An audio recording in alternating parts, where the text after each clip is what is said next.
Standing in that sterile courtroom, watching my mother sob into her handkerchief while my father nodded gravely beside her, I felt the familiar sting of betrayal pierce through me once again. "We gave you every opportunity and you threw it away," she wailed to Judge Harrison, her voice echoing off the wood-paneled walls. My own parents were testifying against me in a lawsuit that could destroy everything I had built from nothing.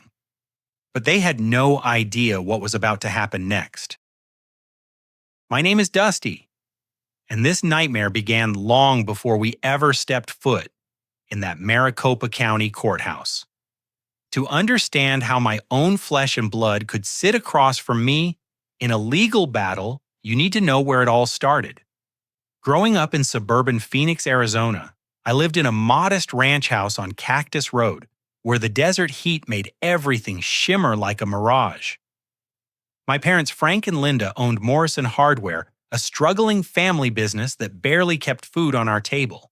The store occupied a corner lot on Main Street, surrounded by newer chain stores that slowly choked the life out of small businesses like theirs. Frank was a man who believed hard work and stubbornness could solve any problem.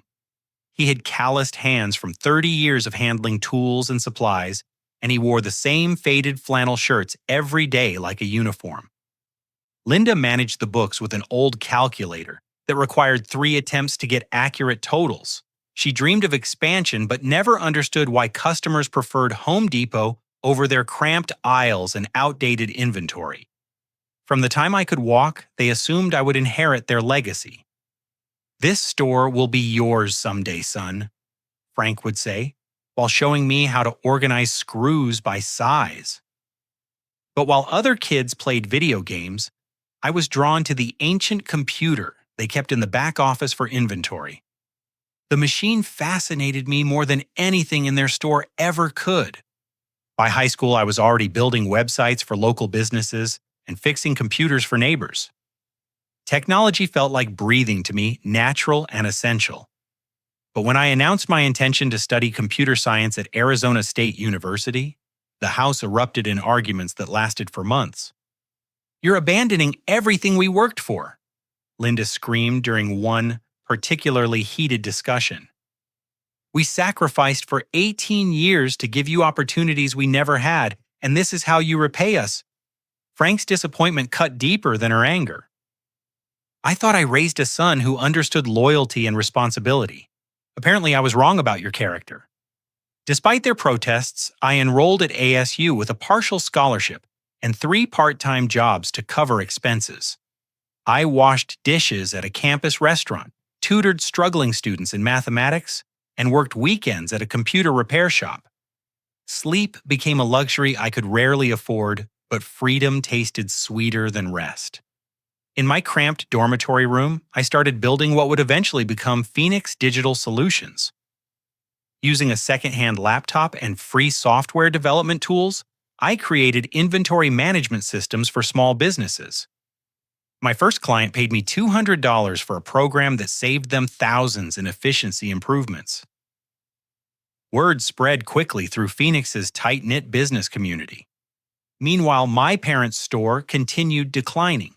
Customers complained about their limited selection and outdated point-of-sale system that still required manual credit card processing.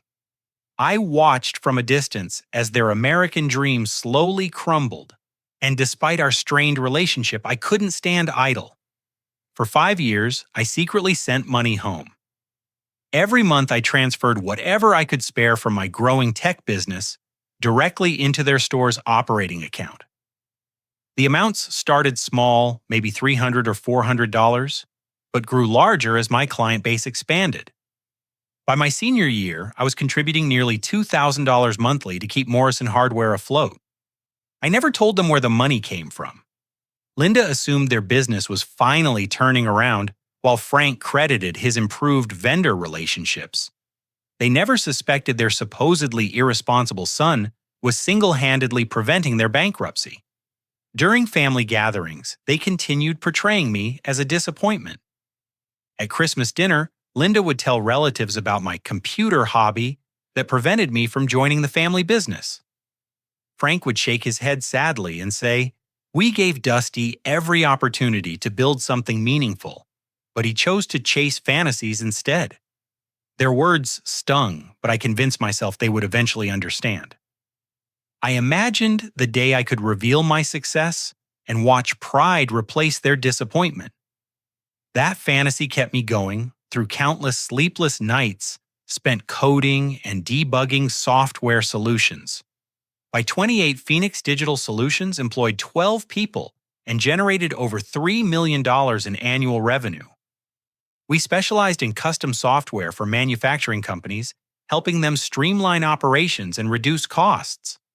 My team occupied a modern office complex in Scottsdale, complete with standing desks, collaborative workspaces, and a break room stocked with organic snacks. Still, I maintained my financial support for my parents' store. The monthly transfers had grown to nearly $4,000, enough to cover their rent, utilities, and basic inventory. Morrison Hardware showed modest profits on paper, though the reality was far different. Then everything changed 6 months ago. My parents filed a lawsuit claiming I had stolen their intellectual property and demanding 60% ownership of my company. According to their complaint, they had provided the original business concepts and financial backing that made Phoenix Digital Solutions possible. The accusation felt like a physical blow. Not only was it completely false, but it demonstrated how little they understood about my work or my character. I had built everything from nothing using skills they never appreciated and determination they never acknowledged. Now, sitting in that courtroom watching Linda's theatrical performance, I realized they had crossed a line from mere disappointment into active destruction. Marcus Webb, their attorney, was a slick-haired man in an expensive suit who spoke with the confidence of someone accustomed to easy victories over smaller opponents. "Your Honor," Webb addressed Judge Harrison with practiced sincerity, "my clients are hard-working Americans who taught their son everything he knows about business. They provided the foundation, the inspiration, and the initial capital that made his company possible. They deserve recognition and compensation for their contributions." Judge Harrison, a stern-faced man in his 60s with silver hair and penetrating blue eyes, listened without visible emotion. He'd spent 30 years on the bench and possessed the rare ability to see through legal theatrics to underlying truth. Linda dabbed at her eyes with a tissue, her voice trembling as she continued, "We gave Dusty every opportunity to succeed. We taught him about customer service, inventory management, and treating people with respect. Now, he acts like he built everything himself, but we know better." Frank nodded solemnly beside her, playing the role of the wounded father perfectly. "We just want what's fair, Your Honor. We invested our hearts and souls into raising that boy, and he owes us for the foundation we provided." My lawyer, Sarah Chen, remained calm throughout their performance. Sarah was a brilliant woman in her 40s who specialized in intellectual property cases. She had reviewed every document, interviewed every witness, and prepared for every possible argument Webb might present. But as I listened to my parents' lies echoing through that courtroom, I felt something break inside me. These were the people who were supposed to love me unconditionally, yet they were attempting to destroy everything I had accomplished. The betrayal cut deeper than any business dispute ever could. What they didn't know, what none of them suspected, was that I had been preparing for this moment longer than they realized. The evidence I had gathered would shock everyone in that courtroom, including Sarah. But first I had to endure watching the people who raised me lie under oath about the son who had quietly saved them from financial ruin. Judge Harrison finally spoke his voice, carrying the authority of decades spent weighing truth against deception. We'll hear from the defendant's counsel after a brief recess. This court stands adjourned for 15 minutes. As the gavel fell, I caught my mother's eye across the courtroom. For just a moment, her mask slipped, and I saw something that chilled me to the bone. There was no love there, no regret, no recognition of the man I had become. There was only cold calculation and the hunger for money that had apparently replaced whatever maternal feelings she once possessed. The foundation of pain they had built over decades was about to crumble, but the destruction would be far more complete than they could possibly imagine. After the recess, Sarah Chen rose to present our defense, her movements precise and confident. She had built her reputation by dismantling false claims with methodical precision, and today would be no exception. Your Honor, Sarah began, her voice clear and measured. The plaintiff's claims are not only baseless, but represent a calculated attempt to steal the fruits of my client's labor through fabricated evidence and emotional manipulation. She gestured toward a stack of financial documents on her table. Phoenix Digital Solutions is currently valued at $12.7 million, having grown from a one-person operation in a college dormitory to a thriving company that employs 26 people and serves over 200 clients across the southwestern United States. Linda's eyes widened at the numbers, her theatrical composure slipping momentarily. Frank leaned forward, his weathered hands gripping the plaintiff's table, as if the figures might disappear if he didn't hold on tight enough. Sarah continued. The plaintiffs claim they provided the original business idea and initial capital in 2019. However, bank records clearly show that Dusty Morrison founded Phoenix Digital Solutions in 2017 using his own savings from part-time work and small client projects. No money ever changed hands from the plaintiffs to the defendant. She pulled out a series of bank statements, each one highlighted to show deposits and withdrawals. Furthermore, rather than receiving financial support from his parents, Mr. Morrison has actually been supporting them. For the past 5 years, he has transferred over $180,000 to Morrison Hardware, keeping their business solvent, while they publicly characterized him as irresponsible and ungrateful. The courtroom buzzed with murmurs as this revelation sank in.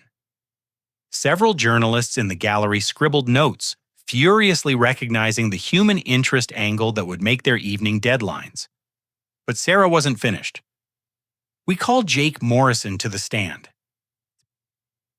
My business partner and closest friend approached the witness stand with his usual easy confidence. Jake was a tall, athletic man with prematurely gray hair who had joined Phoenix Digital Solutions 3 years earlier as our head of sales and marketing. His background in corporate communications had helped us land several major contracts, and his loyalty had never wavered even during our most challenging periods. After being sworn in, Jake settled into the witness chair and looked directly at Judge Harrison. Your Honor, I've worked alongside Dusty for 3 years, and I've never met anyone with more integrity or business acumen. What's happening here today is not just legally wrong, it's morally reprehensible. Sarah guided him through his testimony with practiced efficiency. Mr. Morrison, can you describe your role at Phoenix Digital Solutions? I handle all client relationships and new business development. I also oversee our marketing efforts and maintain communication with existing accounts. Have you had any contact with the plaintiffs regarding the company's business affairs? Jake's expression darkened. Unfortunately, yes. About 4 months ago, Frank and Linda Morrison began contacting our clients, directly telling them that Dusty was mentally unstable and had stolen money from his family. They claimed the company was built on fraud and that clients should consider terminating their contracts. The gasps from the gallery were audible this time. Even Marcus Webb looked surprised, though he quickly masked his reaction behind professional neutrality. What was the result of these communications? Sarah asked. We lost 3 major contracts worth approximately $800,000 in annual revenue. Clients cited concerns about the stability of our leadership and questions about our business practices. It took weeks of damage control to prevent additional defections. Jake's voice grew more intense as he continued. But that wasn't all. Frank and Linda also contacted venture capital firms we were courting for expansion funding. They told potential investors that Dusty had a history of mental health issues and couldn't be trusted with large sums of money. Two deals worth a combined $4.5 million fell through directly because of their interference. Linda shot to her feet, her face flushed with indignation. That's a lie. We were protecting those people from being deceived by our son's schemes. Judge Harrison's gavel came down hard. Mrs. Morrison, you will remain seated and silent during testimony, or I will hold you in contempt. Continue, Mr. Morrison. Jake nodded grimly. The most disturbing part was how calculated it all seemed. They didn't just make random accusations. They researched our client base, identified our most conservative accounts, and tailored their stories to exploit specific concerns. Someone had coached them on exactly what to say and when to say it. Sarah presented additional evidence, email printouts, recorded voicemails, and witness statements from clients who had been contacted. The pattern was clear and damning. Frank and Linda hadn't acted on impulse or emotion. They had conducted a systematic campaign designed to destroy their son's business from the inside out. Mr. Morrison, Sarah continued, did the plaintiffs ever explain their motivation for these actions? During one phone call with our client at Southwest Manufacturing, Frank Morrison said, and I quote, "That ungrateful kid thinks he's smarter than everyone else. It's time someone knocked him down a few pegs and showed him what real consequences look like." The words hung in the air like poison gas. I watched my father's face crumble as his own words were thrown back at him under oath. The mask of wounded parenthood finally slipped, completely revealing the bitter, resentful man underneath. But Sarah had saved her most damaging revelation for last. Your Honor, we also have evidence that the plaintiffs have produced falsified documents to support their claims. She approached the evidence table and retrieved a manila folder. These are copies of what the plaintiffs claim are business plans and financial agreements from 2019 showing their contribution to Phoenix Digital Solutions. However, forensic document analysis reveals several anomalies. The documents were projected onto screens visible throughout the courtroom. Sarah used a laser pointer to highlight specific areas. First, the paper stock used in these documents wasn't manufactured until 2021. Second, the font is Calibri 11 point, which wasn't the default in Microsoft Word until a software update that occurred in late 2020. Finally, the letterhead logo uses a design element that Phoenix Digital Solutions didn't adopt until 2022. Marcus Webb was on his feet immediately. Objection, Your Honor. This forensic analysis wasn't disclosed during discovery. The documents in question weren't provided until yesterday afternoon, Sarah replied smoothly. We had them analyzed overnight by a certified forensic document examiner. His full report is available for the court's review. Judge Harrison studied the evidence carefully, his expression growing increasingly stern. I'll allow the testimony. Continue, counselor. Sarah turned back to the courtroom. These documents are forgeries created recently to support a fraudulent lawsuit. The plaintiffs have committed perjury by presenting them as authentic historical records. Frank's hands were shaking now, his earlier confidence completely evaporated. Linda had gone pale. Her dramatic sobbing replaced by the stillness of someone who realizes their lies have been exposed. But the most shocking revelation was yet to come. Jake cleared his throat and looked directly at my parents. There's something else the court should know. Last week I received a phone call from Amanda Morrison, Dusty's sister. She told me their parents had offered her $20,000 to testify falsely in this case. The courtroom erupted in chaos. Reporters jumped to their feet, spectators gasped and whispered, and Marcus Webb looked like he wanted to disappear through the floor. Judge Harrison banged his gavel repeatedly, his voice cutting through the noise. Order, I will have order in this courtroom. When quiet was restored, Jake continued with devastating calmness. Amanda was supposed to claim that Dusty had discussed stealing business ideas from his parents during family conversations. She initially agreed because she needed money for medical bills, but her conscience wouldn't let her go through with it. That's when she called to warn us about what was really happening here. Sarah nodded solemnly. Your Honor, we request that Amanda Morrison be called as a witness.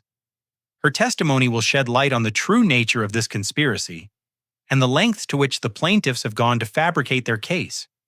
Judge Harrison's eyes were hard as granite as he looked toward the plaintiff's table. Frank and Linda sat frozen, their American dream turned into an American nightmare of their own making. The web of deception they had woven was unraveling thread by thread, and there was nothing Marcus Webb could do to stop it.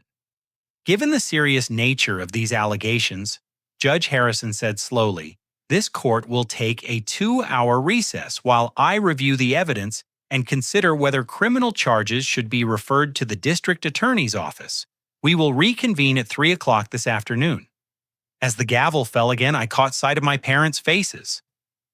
The confident accusers from this morning had been replaced by two desperate people who were beginning to understand the magnitude of their mistake. They had set out to destroy me, but instead they had destroyed themselves. The web of deception was about to become a trap of their own making, and there was no escape in sight. When court reconvened at 3 o'clock, the atmosphere had shifted dramatically. Word of the morning's revelations had spread through Phoenix's legal community, and the gallery was now packed with attorneys, journalists, and curious observers drawn by rumors of a family civil war. Amanda Morrison walked through the courtroom doors like a ghost returning to haunt the living. My sister had always been delicate with auburn hair and green eyes that seemed to hold secrets she wasn't ready to share. At 29, she carried herself with the careful movements of someone who had learned to navigate emotional minefields. I hadn't seen Amanda in nearly 2 years, not since our last explosive family gathering, where she had sided with our parents in their criticism of my life choices. Watching her approach the witness stand, I felt a mixture of hope and dread that she might finally tell the truth about our family's twisted dynamics.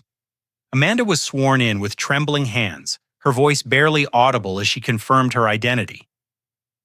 Judge Harrison leaned forward slightly, his experienced eyes recognizing the signs of someone wrestling with a difficult decision.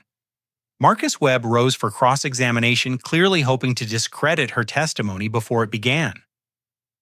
Ms. Morrison, isn't it true that you've struggled with substance abuse issues and have been in and out of rehabilitation facilities for the past 3 years? The question hit like a physical blow, but Amanda lifted her chin with newfound determination. Yes, I've battled addiction to prescription painkillers following a car accident, but I've been clean for 8 months, and my struggle with addiction doesn't change the facts of what I'm here to testify about. And isn't it also true that you've had financial difficulties and might say anything for money? Amanda's laugh was bitter and hollow. Mr. Webb, if I were willing to say anything for money, I'd be testifying for my parents right now. They offered me $20,000 to lie under oath. I'm here because my conscience won't let me watch them destroy my brother with fabricated evidence. She turned to face Frank and Linda, directly, her voice growing stronger with each word. I initially said yes to their offer. I needed money for medical bills, and $20,000 seemed like a fortune. They wanted me to testify that Dusty had told me about stealing business ideas from their hardware store. The story was completely false, but I was desperate enough to consider it. Linda's face had gone ashen, while Frank stared at the table as if he could make himself disappear through sheer willpower. Their lawyer looked like he was calculating how quickly he could withdraw from the case. Sarah Chen approached the witness stand with gentle professionalism. Amanda, what changed your mind about testifying falsely? I started thinking about what kind of person I would become if I helped destroy the only family member who ever really cared about me. You see, there's something this court doesn't know about our family history. Something my parents never wanted anyone to discover. She paused, gathering courage for what came next. Dusty isn't their biological son. He was adopted when he was 3 years old after his birth parents died in a house fire in Tucson. Frank and Linda took him in, but they never let him forget that he wasn't really theirs. The revelation hit the courtroom like a thunderclap. I felt the blood drain from my face, as childhood memories suddenly made sense. The subtle differences in how I was treated, the constant reminders that I should be grateful for their generosity, the way they spoke about me to others as if I were a project that hadn't turned out as expected. Amanda continued, her voice steady now that the secret was finally exposed. They told me the adoption story when I was 16, making me promise never to tell Dusty. They said it would hurt him to know the truth. But really, they didn't want him to understand why they treated him differently. How were they different with Dusty? Sarah asked gently. Nothing he did was ever good enough. When he got straight A's, they said he was just trying to show off. When he helped elderly neighbors with their computers for free, they accused him of wasting time that should have been spent in the store. When he earned scholarships and awards, they acted like he was stealing attention that belonged to me. Tears were flowing freely down Amanda's cheeks, now years of suppressed guilt finally finding release. I was the golden child, the real daughter who could do no wrong. Dusty was the adopted son who had to constantly prove he deserved to be part of our family. And I let it happen. I let them treat him like an outsider in his own home because it made my life easier. She looked directly at me, her eyes filled with remorse. I'm sorry, Dusty. I'm sorry for all the years I stayed silent while they made you feel like you weren't good enough. I'm sorry for enabling their emotional abuse. And I'm sorry it took this lawsuit for me to finally find the courage to tell the truth. The courtroom was absolutely silent except for the quiet sound of Linda's sobbing. But these weren't the theatrical tears from earlier in the day. These were the sounds of a woman whose carefully constructed lies were collapsing around her. Sarah pressed forward with her questioning. Amanda, did your parents ever express resentment about Dusty's success? Constantly. When his business started growing, Linda would say things like, "We gave that boy everything, and now he thinks he's too good for us." Frank was even worse. He would drink too much and rant about how Dusty was ungrateful and needed to be taken down a notch. Did they ever discuss specific plans to damage his business? Amanda nodded reluctantly. About 6 months ago, they started talking about teaching Dusty a lesson. Linda researched how to sue for intellectual property theft, and Frank began forging documents in the garage. They practiced their stories until they sounded believable. They even watched videos about how to cry on command. The methodical nature of their deception was breathtaking. This wasn't a moment of anger or misunderstanding. It was a calculated campaign designed to destroy everything I had built, orchestrated by the people who should have celebrated my success. Amanda, Sarah continued, you mentioned that Dusty cared about you. Can you elaborate? When I was struggling with addiction, Dusty was the only one who helped. He paid for my first rehabilitation program when our parents refused. He visited me every week, even when I was hostile, and blamed him for our family's problems. He never gave up on me, even when I had given up on myself. She turned to address Judge Harrison directly. Your Honor, my brother built his company with his own hands and his own mind. Our parents contributed nothing except criticism and obstacles. They're suing him now because they finally realized how wrong they were about his potential, and their pride won't let them admit it. They'd rather steal his success than acknowledge their mistakes. Marcus Webb tried one final gambit. Ms. Morrison, you admit you're a drug addict who initially agreed to commit perjury for money. Why should this court believe anything you say? Amanda's response was delivered with quiet dignity. Because I'm here telling the truth when it cost me everything. My parents will never forgive me for this testimony. I'm destroying my relationship with them to protect my brother, just like he protected me when I needed help. That's what real family does. As Amanda stepped down from the witness stand, I felt a mixture of grief and gratitude that threatened to overwhelm me. The truth about my adoption explained so much about my childhood, but it also meant that the people I had considered my parents had never truly accepted me as their son.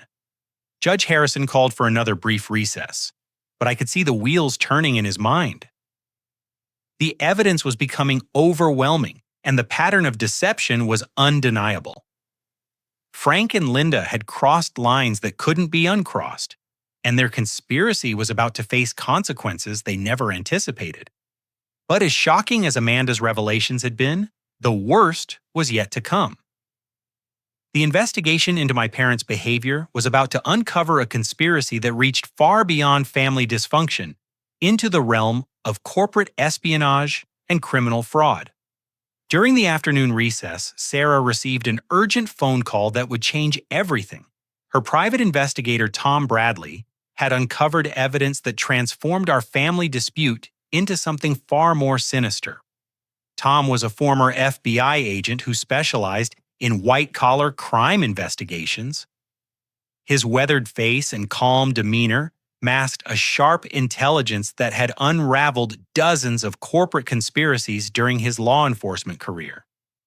Today, his discoveries would expose a web of corruption that reached into the highest levels of the technology industry.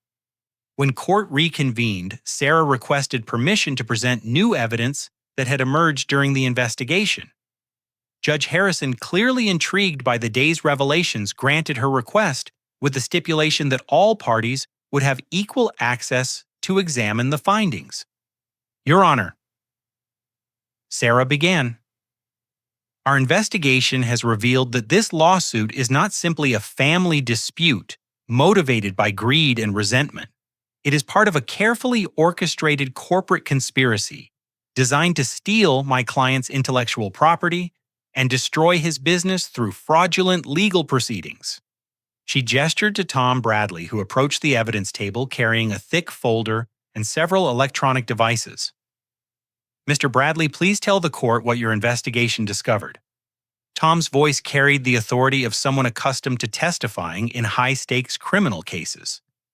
Your Honor, we began investigating the plaintiff's financial records after inconsistencies emerged in their testimony. What we found was a paper trail of payments totaling $375,000 from shell companies ultimately controlled by Tech Global Industries. The name Tech Global sent a ripple of recognition through the courtroom. They were one of the largest software companies in the Southwest, with annual revenues exceeding $2 billion and a reputation for aggressive acquisition tactics. Tech Global has been monitoring Phoenix Digital Solutions for over 18 months. Tom continued, waiting for an opportunity to acquire their proprietary inventory management software at below-market rates. When direct acquisition attempts failed, they implemented what internal documents refer to as a reputation destruction strategy.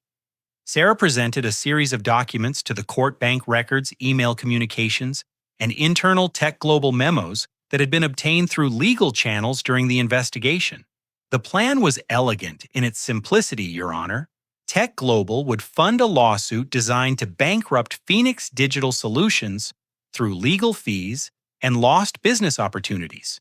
Once the company collapsed, they would acquire the assets through bankruptcy proceedings for a fraction of their true value. Judge Harrison studied the evidence with growing incredulity. Are you telling this court that a major corporation conspired with the defendant's parents to commit fraud? That's exactly what I'm telling you, Your Honor, and we have proof. Tom activated a laptop computer connected to the courtroom's projection system. These are recorded phone conversations between Frank Morrison and Richard Blackstone, CEO of Tech Global Industries. The recordings were obtained legally through a wiretap authorized by federal investigators who have been monitoring Tech Global's business practices. The first recording began to play, and Frank's voice filled the courtroom with damning clarity. Mr. Blackstone, we're ready to move forward with the lawsuit. We've prepared the forged documents you requested, and our lawyer thinks we have a strong case. Blackstone's cultured voice responded with corporate coldness. Excellent. Remember, the goal isn't necessarily to win the lawsuit. We need to tie up their resources and damage their reputation until they're forced to sell. Make sure your testimony is emotional and convincing. Juries love family drama. Linda's voice joined the conversation. What about the $20,000 for our daughter's testimony? Consider it a signing bonus, Blackstone replied. There's another $150,000 waiting when this is finished, plus a permanent consulting contract worth $50,000 annually. Think of it as a comfortable retirement funded by your son's former success." The recording ended in absolute silence. Frank and Linda sat like statues, their faces pale with the realization that their conspiracy had been captured in their own voices. Marcus Webb was frantically scribbling notes, probably calculating his legal exposure for participating in a fraudulent case. But Tom wasn't finished. "Your Honor, we also have internal Tech Global documents outlining their strategy in detail. They refer to it as Project Family Tree, and Dusty Morrison's company was one of 12 small businesses targeted for similar treatment." Sarah presented additional evidence organizational charts showing Tech Global's acquisition targets, financial projections based on forced bankruptcies, and email chains discussing the legal and ethical boundaries they were willing to cross.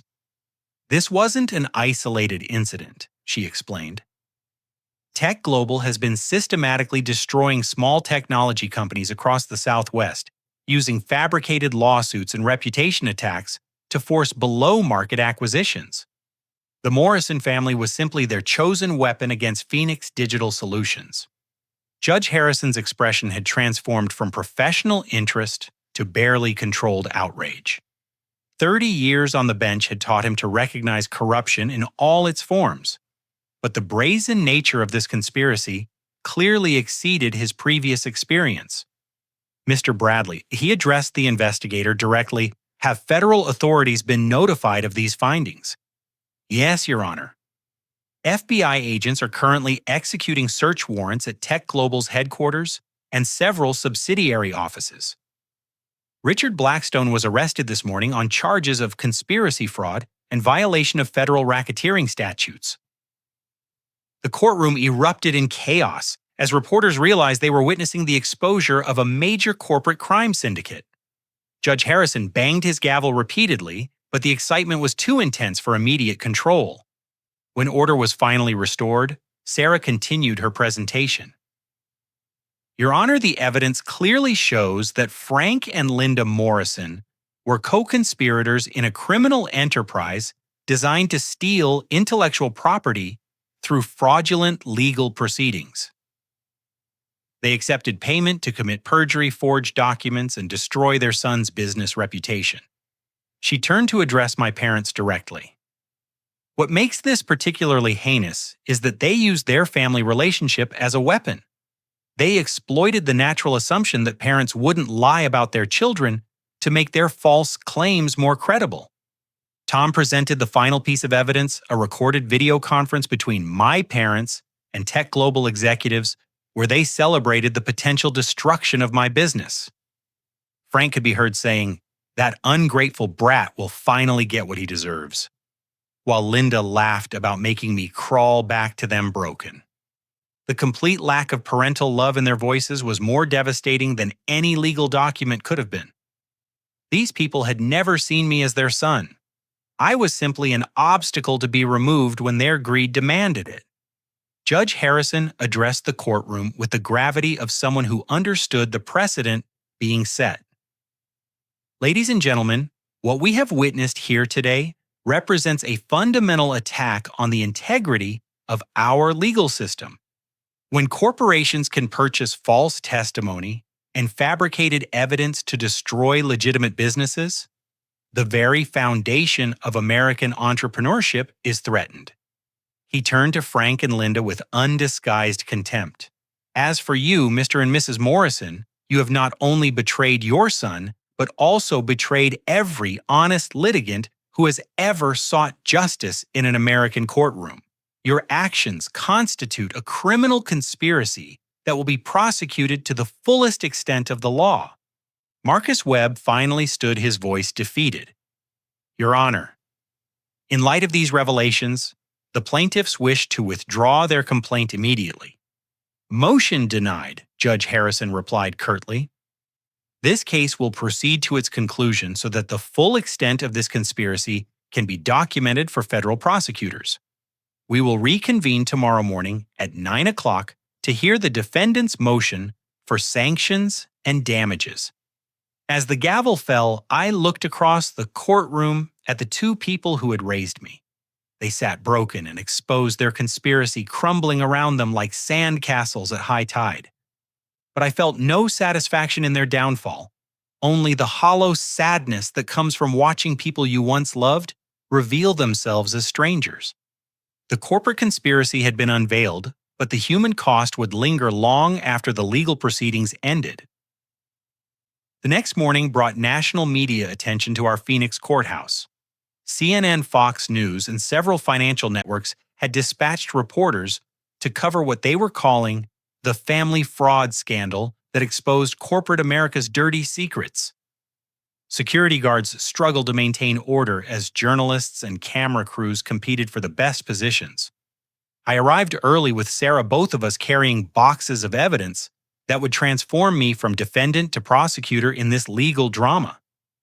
Today would be my first opportunity to testify on my own behalf, and I intended to present a counterattack that would leave no doubt about who was telling the truth. Judge Harrison entered promptly at 9 o'clock, his expression suggesting he had spent considerable time reviewing the previous day's revelations. The gallery was packed beyond capacity with overflow crowds watching on monitors in adjacent courtrooms. Before we proceed, Judge Harrison announced, "I want to address the media attention this case has generated. While I recognize the public interest in these proceedings, I will not tolerate any disruption of the legal process. Anyone who cannot maintain courtroom decorum will be removed immediately." Sarah rose to present our motion for sanctions and damages. Your Honor, the evidence of fraud and conspiracy presented yesterday represents only the tip of the iceberg. My client has been gathering evidence of this conspiracy for months, and what he discovered will shock this court and the American people. She gestured for me to take the witness stand, and I felt the weight of dozens of cameras focused on my movement. After being sworn in, I looked directly at Judge Harrison and began telling my side of the story. Your Honor, I suspected something was wrong when our client contracts began disappearing 4 months ago. These weren't normal business fluctuations.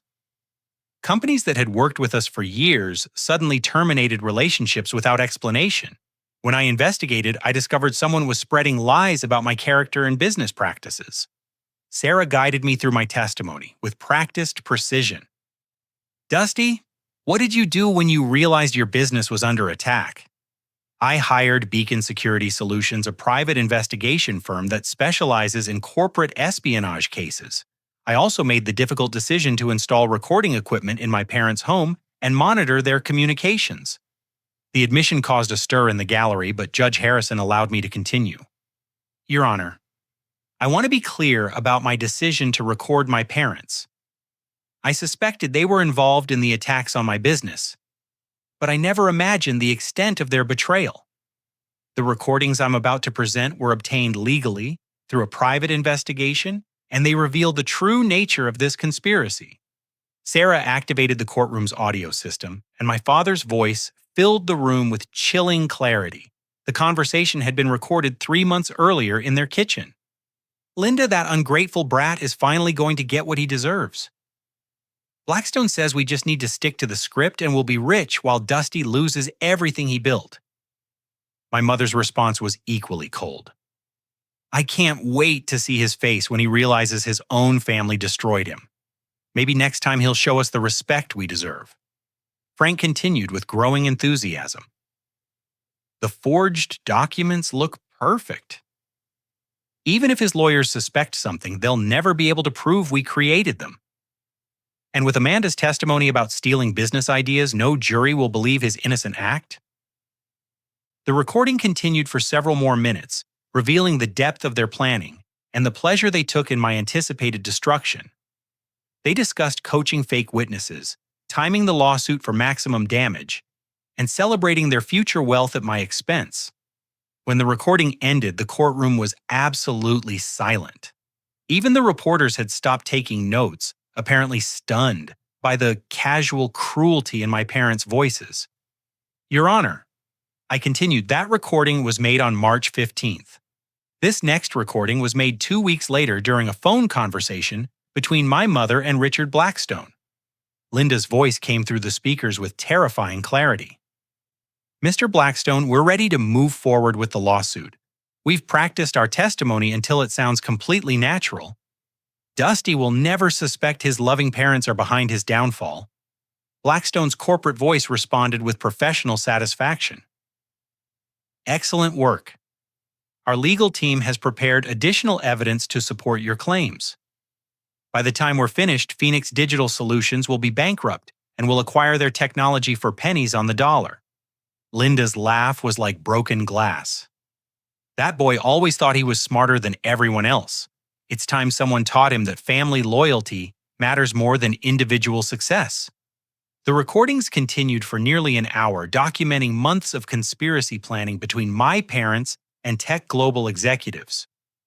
They revealed not only the fraudulent lawsuit, but also the systematic sabotage of my business relationships and the recruitment of false witnesses.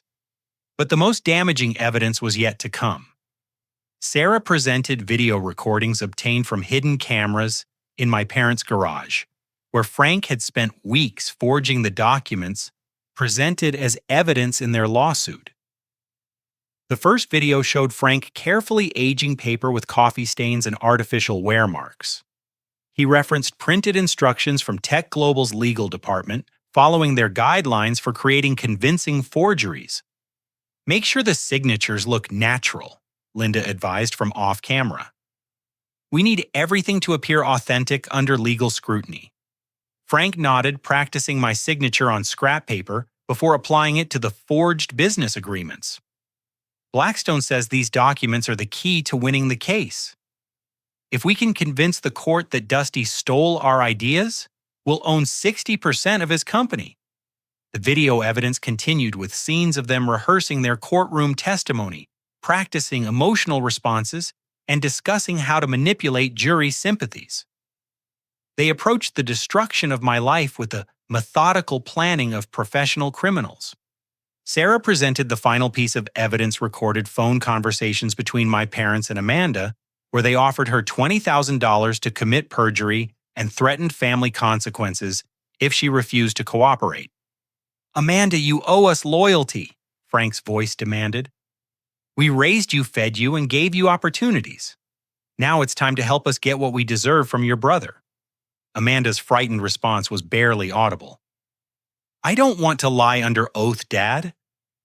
"What if we get caught?" "We won't get caught," Linda interrupted, "because Dusty will never suspect his own family would work together against him. His trust in us is his weakness, and we're going to exploit it completely." When the recordings ended, I looked directly at Frank and Linda, seeing them clearly for perhaps the first time in my life. These weren't the parents who had raised me with love and sacrifice. These were criminals who had used family relationships as weapons in their personal war against my success. Your Honor, I concluded these recordings represent only a fraction of the evidence we've gathered. The conspiracy against Phoenix Digital Solutions was planned for months, funded by Tech Global Industries, and executed by people I trusted with my life. They didn't just want to steal my business. They wanted to destroy me personally and professionally, using our family bond as their primary weapon. Judge Harrison studied the evidence with the thoroughness of someone who understood its historical significance. "Mr. Morrison, this court has never seen such a comprehensive documentation of corporate conspiracy and family betrayal. The evidence you've presented will undoubtedly be used in federal criminal prosecutions." Sarah returned to her table and retrieved one final folder. "Your Honor, there's one more aspect of this case that needs to be addressed. The damages my client has suffered go far beyond financial losses. His reputation, his family relationships, and his ability to trust others have been permanently damaged by this conspiracy." She presented a detailed accounting of the losses Phoenix Digital Solutions had suffered: $800,000 in lost contracts, $4.5 million in failed investment opportunities, $300,000 in legal fees, and immeasurable damage to business relationships that had taken years to build. Furthermore, Sarah continued, "We request that Frank and Linda Morrison be held in contempt of court for perjury, document forgery, and conspiracy to commit fraud. Their actions represent a fundamental attack on the integrity of our legal system. As I stepped down from the witness stand, I felt a strange mixture of relief and sadness. The truth was finally exposed. Justice was beginning to prevail, but the family I had known was gone forever. The people who raised me had revealed themselves as enemies, and that knowledge would scar me for the rest of my life. But my counterattack was complete, and the evidence was overwhelming. Tomorrow would bring Judge Harrison's verdict and the beginning of consequences that would echo through corporate boardrooms across America. Judge Harrison spent the evening reviewing evidence and consulting with federal prosecutors who had arrived from the Department of Justice's White-Collar Crime Division. When court reconvened the following morning, his demeanor suggested that momentous decisions had been reached. "Ladies and gentlemen," Judge Harrison began, his voice carrying the weight of 30 years spent dispensing justice. "I have presided over thousands of cases during my career, but I have never encountered such a comprehensive conspiracy to defraud both the courts and the American business system. What we have witnessed here represents a fundamental attack on the principles that make our economy possible." He turned to address the packed courtroom directly. "Before rendering my verdict in this civil matter, I want to share something with the court. During our evening recess, I took the unusual step of researching Phoenix Digital Solutions independently. What I discovered only reinforces the magnitude of the fraud we have uncovered." Judge Harrison held up the latest issue of Forbes magazine, its cover, featuring a young entrepreneur surrounded by modern technology. Dusty Morrison and Phoenix Digital Solutions were featured on the cover of this week's Forbes as their Entrepreneur of the Year. The article describes his company as a model of innovative business practices and ethical leadership in the technology sector. My heart stopped as I realized the implications. The same week my parents were accusing me of theft and incompetence, the nation's leading business magazine was celebrating my achievements on a national stage. According to Forbes, Judge Harrison continued, "Phoenix Digital Solutions has revolutionized inventory management for small and medium-sized businesses across the Southwest. Their software has saved client companies over $50 million in operational costs while creating more than 200 permanent jobs in the Phoenix metropolitan area." He set the magazine aside and picked up a legal document. "Furthermore, I have received correspondence from the Federal Bureau of Investigation confirming that their investigation into tech global industries has uncovered evidence of similar conspiracies targeting 12 other small technology companies across the region. Mr. Morrison's case is part of a pattern of corporate predation that threatens the foundation of American entrepreneurship." The FBI confirmation sent shockwaves through the courtroom. What had begun as a family lawsuit had exposed one of the largest corporate fraud schemes in recent Arizona history. Judge Harrison's expression grew stern as he addressed the prosecution table. "Mr. Webb, your clients have not only committed perjury in my courtroom, but have also participated in a criminal conspiracy that extends far beyond this civil proceeding. I am referring this matter to federal prosecutors for immediate criminal investigation." Marcus Webb rose slowly, his earlier confidence completely evaporated.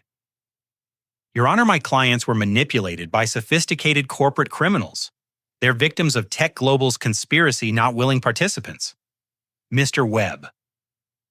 Judge Harrison replied coldly, "The evidence presented to this court shows your clients actively participating in document forgery, witness intimidation, and the systematic destruction of their son's business reputation. They accepted nearly $400,000 in payments for their participation. These are not the actions of innocent victims." He turned to Frank and Linda, who sat frozen in their chairs, like condemned prisoners awaiting execution. "Mr. and Mrs. Morrison, you have committed crimes that strike at the heart of our legal system. But beyond the legal implications, you have betrayed the most sacred trust that exists in human relationships, the bond between parents and children." Linda finally spoke, her voice broken and desperate. Your Honor, we never meant for it to go this far. Tech Global convinced us that Dusty had stolen from us and we just wanted what was fair. Judge Harrison's response was immediate and unforgiving. Mrs. Morrison, the evidence shows you celebrated the prospect of destroying your son's life. You practiced testimony designed to portray him as mentally unstable and criminally dishonest.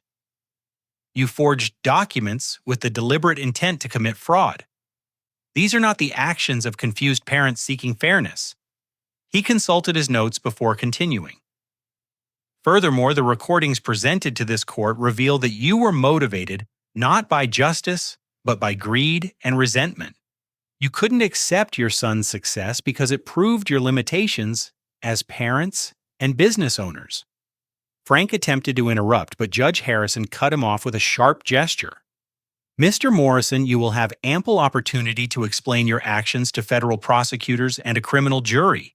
For now, I will address the civil matters before this court. Judge Harrison stood his robes, creating an imposing silhouette against the wood-paneled wall. In the matter of Morrison versus Morrison, I find for the defendant on all counts.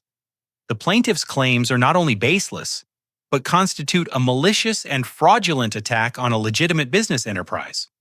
He paused to let his words sink in before continuing.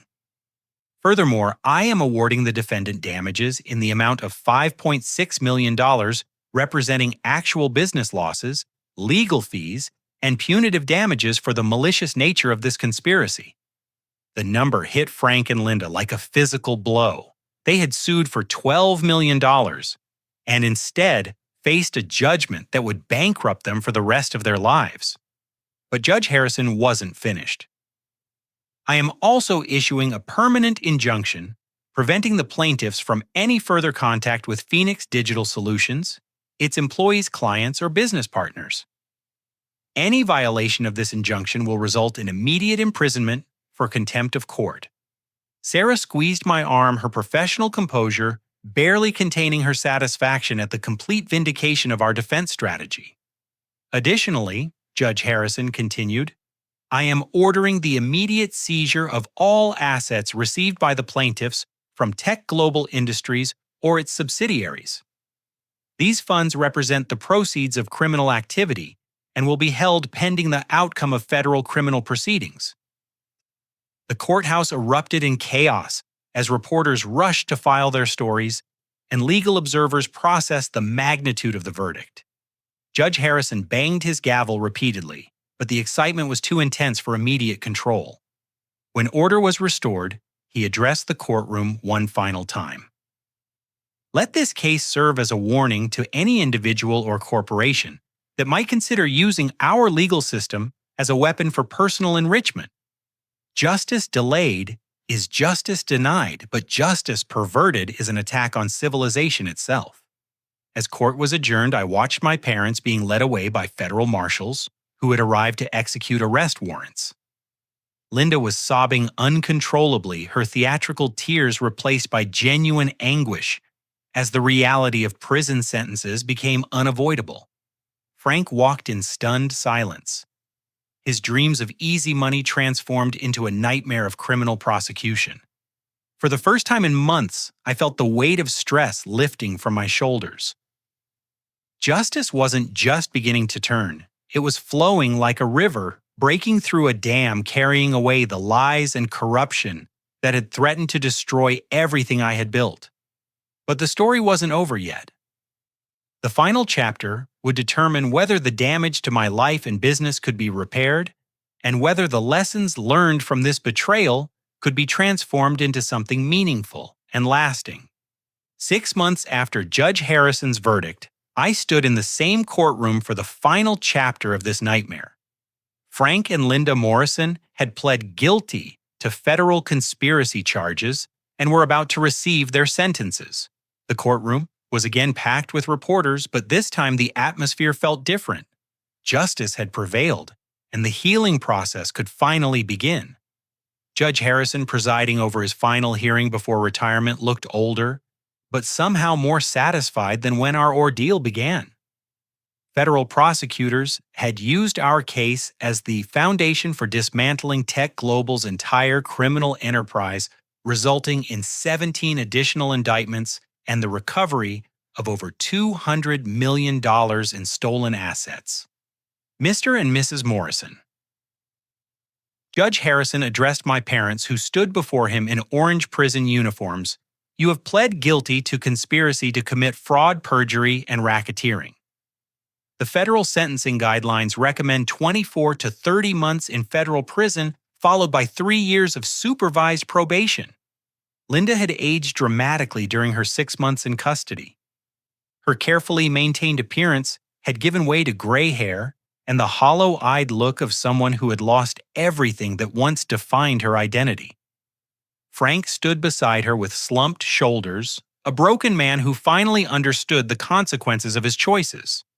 However, Judge Harrison continued, the court recognizes that you were recruited and manipulated by sophisticated corporate criminals who exploited your personal grievances for their own profit. Therefore, I am sentencing you each to 18 months in federal prison with the possibility of early release after 12 months for good behavior.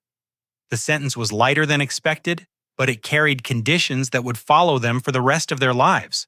They would be permanently barred from corporate board positions, prohibited from investment activities, and required to make full restitution for the damages they had caused.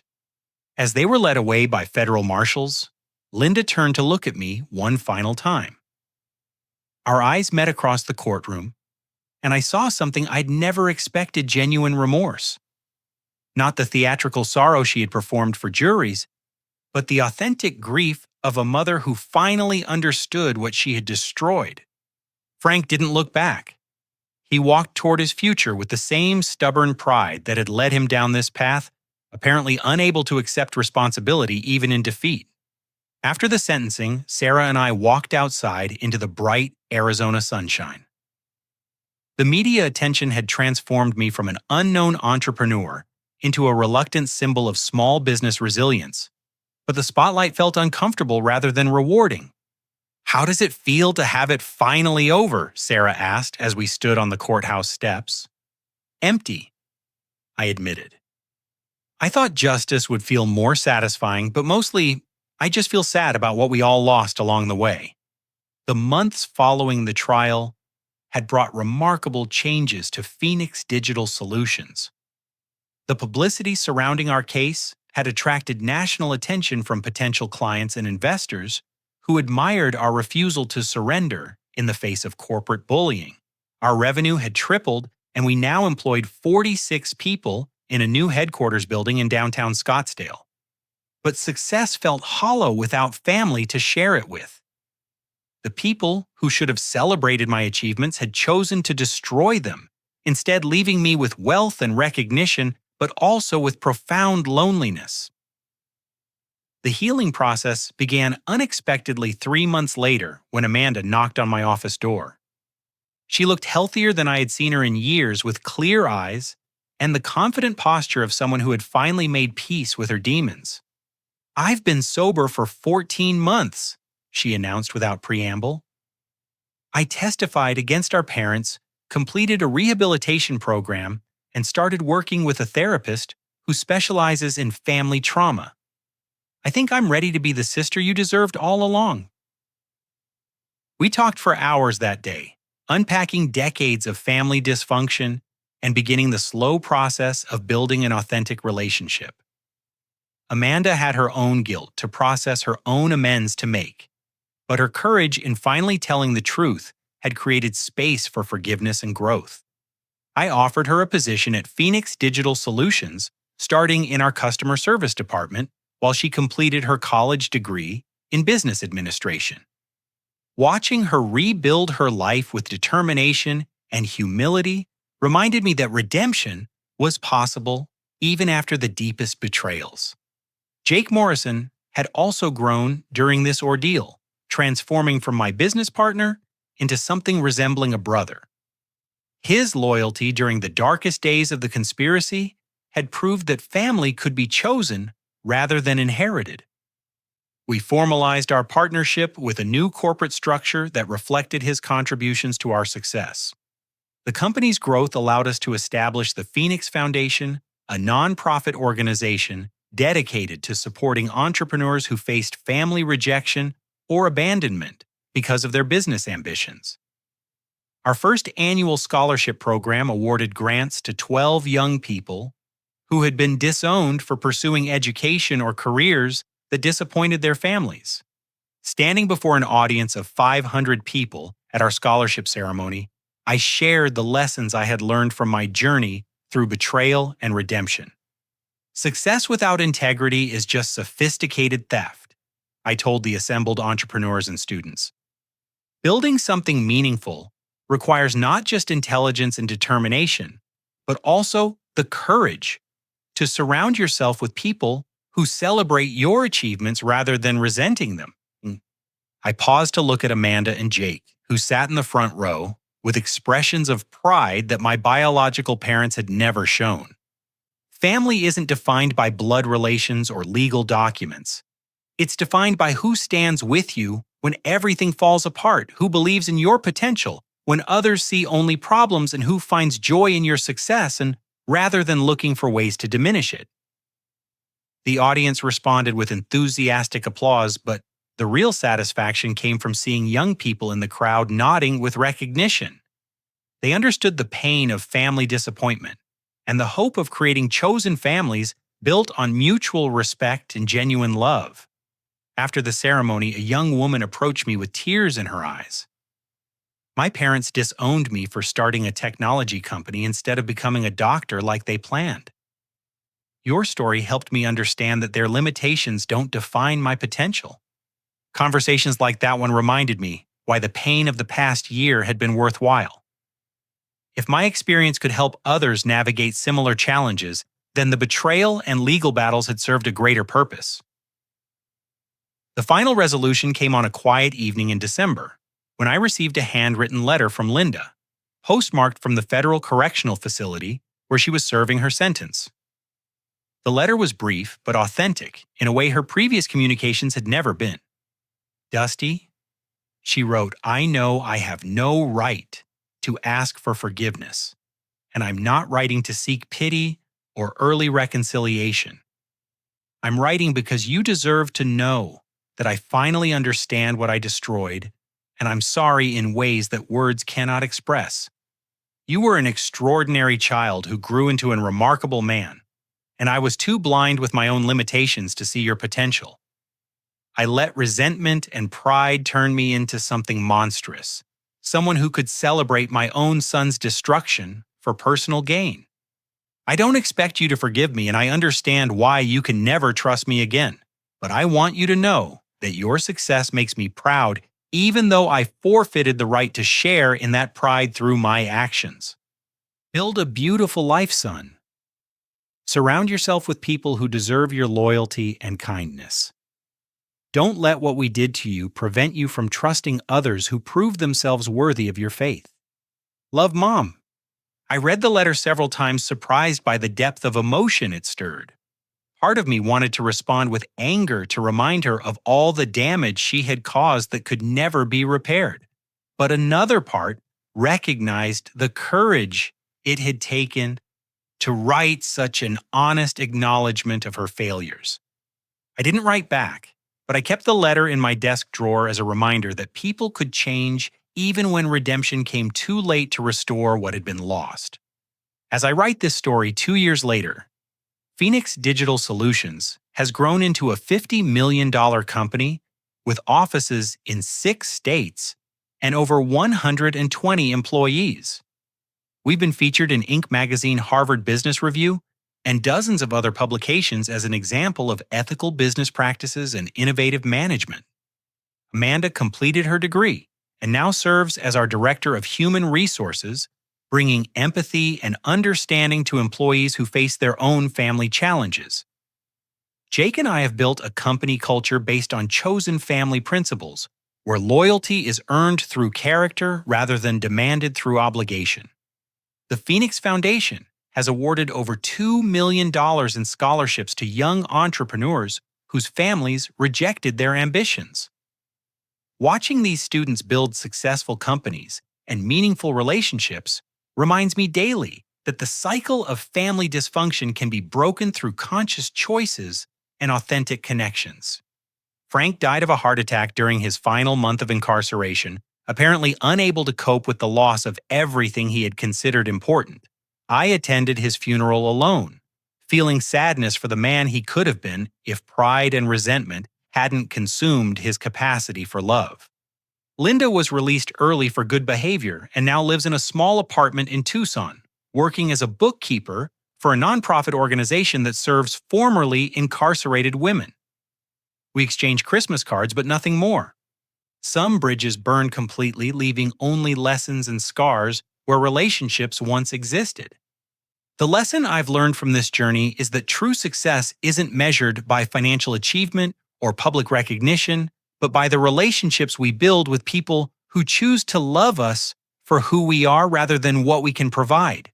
Family loyalty that demands sacrifice of integrity isn't loyalty at all. It's manipulation disguised as love. I've also learned that forgiveness doesn't require reconciliation.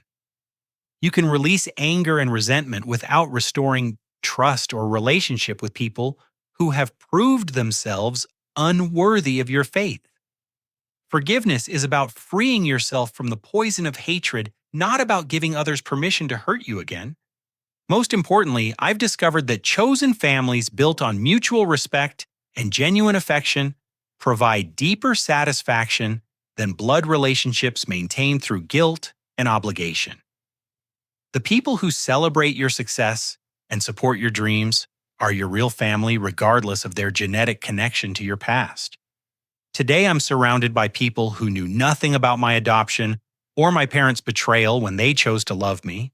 They judge me by my character, celebrate my achievements without resentment, and offer support during challenges without keeping score of their sacrifices. That's what real family looks like, people who want to see you succeed because your happiness increases their own, who find joy in your accomplishments, because they understand that love multiplies when it's shared rather than hoarded. Building Phoenix Digital Solutions taught me about business and technology, but surviving my parents' betrayal taught me about life and relationships. Both lessons were necessary for becoming the man I am today. Even though I would never choose to repeat the pain that made the growth possible. As I finish writing this story, I want to ask you something that might help both of us understand these complicated family dynamics better. Have you ever had to choose between family loyalty and personal integrity? How did you navigate that impossible decision? And what did you learn about the difference between love and manipulation? Your experiences and insights could help others who face similar challenges, so please share your thoughts in the comments below. If this story resonated with your own journey, I'd be grateful if you would like this video and subscribe to hear more stories about overcoming family betrayal and building authentic relationships. Most importantly, please share this story with anyone who might benefit from understanding that they don't have to accept toxic family dynamics just because blood relationships are involved. Sometimes the most loving thing you can do is establish boundaries that protect your integrity and well-being. Thank you for taking this journey with me through pain and betrayal toward healing and redemption. I hope my experience helps you build the authentic family relationships you deserve, whether they're with the people who raised you or the ones you choose along the way. Remember, your worth isn't determined by your family's ability to recognize your value. You have the right to surround yourself with people who celebrate your potential and support your dreams. That's not selfishness. That's self-respect. And it's the foundation of every meaningful relationship you'll ever build. May you find the courage to choose love over loyalty when the two conflict, and may you build a chosen family that brings out the best in who you're meant to become.